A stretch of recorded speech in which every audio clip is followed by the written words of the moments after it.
My dear Shill, I'm just embarking. The heat is unbearable here, even more than subtropics. Dark brown flies, fat like alligators, buzz around my head and sting me. Unfortunately, it is no longer the rusty metal ship that Goldie and Paul Parin once took, and I'm not standing on a coast in Central Africa behind the island of Sao Tome and Principe where colonialism began. I instead find myself in Tunis. I walk over an inflatable air cushion onto the floating shuttle of a Chinese company, which is powered by solar energy and flies 5 meters above the surface of the water. Lying down, it takes 30 minutes to cross the passage that was lined with corpses of migrants in 2020. Crowds fled from North Africa to the paradise of a European capital. But I don't want to dwell on these historic events, it saddens me. A young dancer tells me that they have demolished the Unité d'Habitation, Jean Nouvel's tower, as well as the Museum of Civilization in Marseille, and want to renovate the historic residential building with a silicon center and co-work spaces. Le Corbusier's commitment to the Vichy regime is probably one of the reasons behind the demolition of his buildings today, just like the monuments of the colonialists.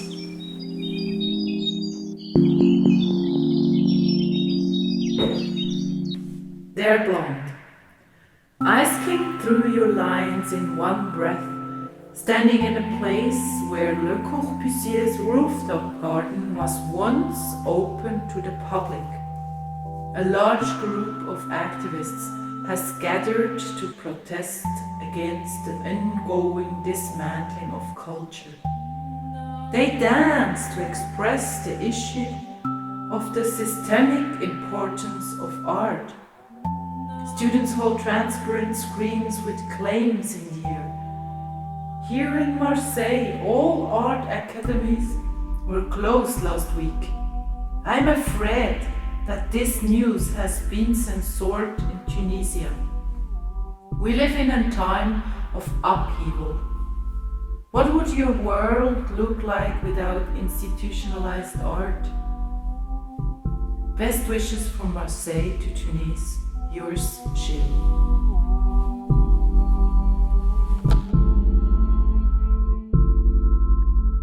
Unbelievable. There are still technical problems. The shuttle should have let us fly to Marseille long ago. There are even mechanics in blue overalls, not robots, but dirty people covered in black suit, real craftsmen. How nostalgic. Jean Tinguely looked the same in the photos of Jean Kender. I should already be in Marseille. Now I'm sitting in a cafe in the port of Tunis, La Petite Étoile. Can you tell me what plans you have for the Unité d'Habitation, the former Corbusier terrain? I would be excited to know. Many years ago, in his book Trouble in Paradise, Slavoj Zizek wrote about the 50% of useless elements that would be generated by digitization. That has now happened.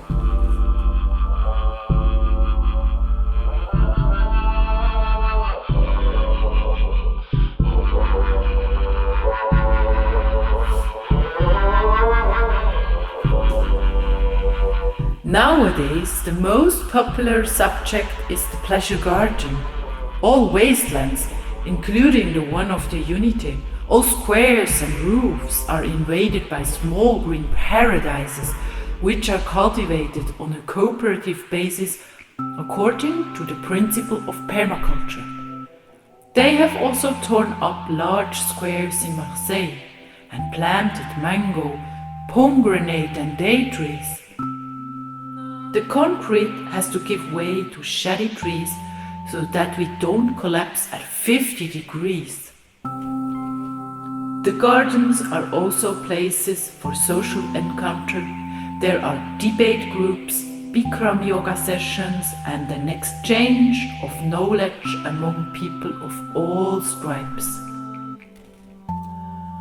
No wonder that art institutions are all disappearing after the great global economic crisis in 2020 and the frozen budgets for culture. The great skill of us artists is to react creatively and flexibly. I am currently in the process of founding an open school and will later meet my students in the Palm Garden on the Vieux-Port.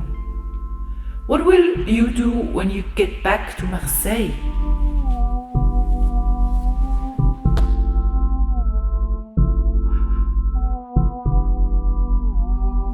I'm working for a politics of respect.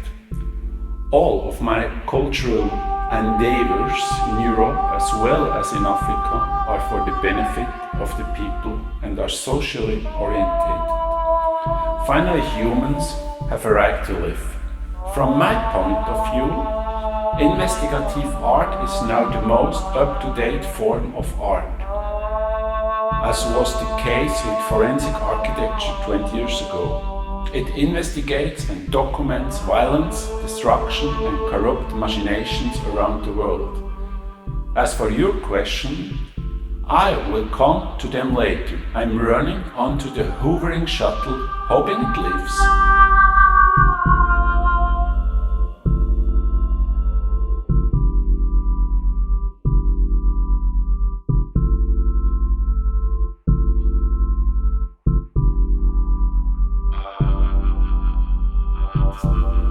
As the rising sea level is flooding the entire Vieux-Port, rice fields are now being cultivated here.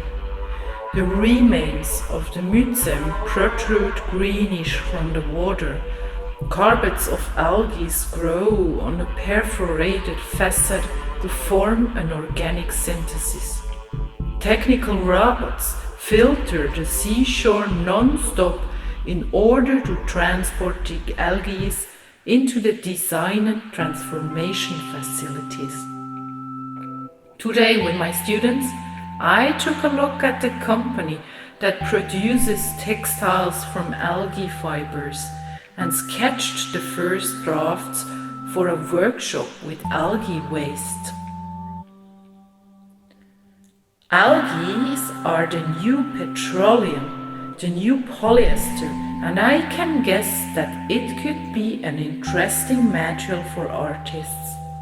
You see, I'm very busy. Fortunately, there are no useless elements in this system, as Zizek postulated. According to the latest surveys, the 50% works in the gardens and cultivates fresh fruit and vegetables. So please come back soon, I need you here, Blonde.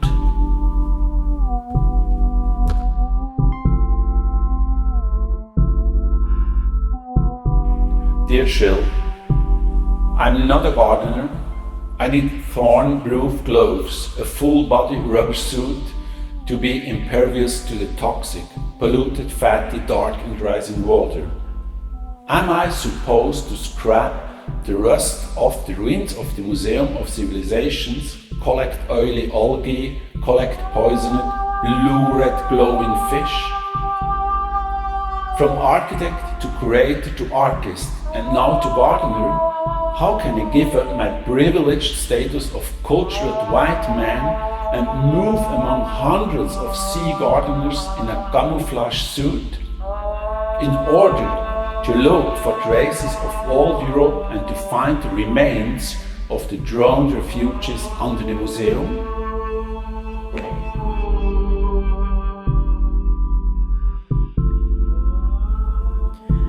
The reduction of tourism is good for the environment. We all breathe the same air. There is no escape, except maybe if you belong to the richest 10% of the population and can afford an oxygen room with micropollutant filter technology. We're all going to get Alzheimer's when we get old. Plant-based food has finally emerged under all the pressure of the climate catastrophe. Do you remember how we were politically vegan decades ago? Because Westerns ate on average 1 kilo of meat a week and 50 kilos a year? Now the arable land is finally all organically planted and Monsanto has been occupied by the employees and put out of service. I'm confident that you will find a place in the new Crystal Palace, where personalized guided tours are organized with the stand-up paddle. The collective is still looking for experienced curators there.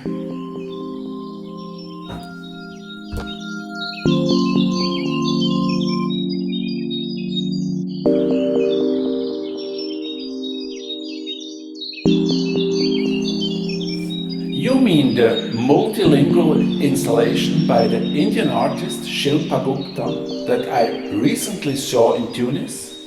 I think it was also in Zurich. I live under your sky too.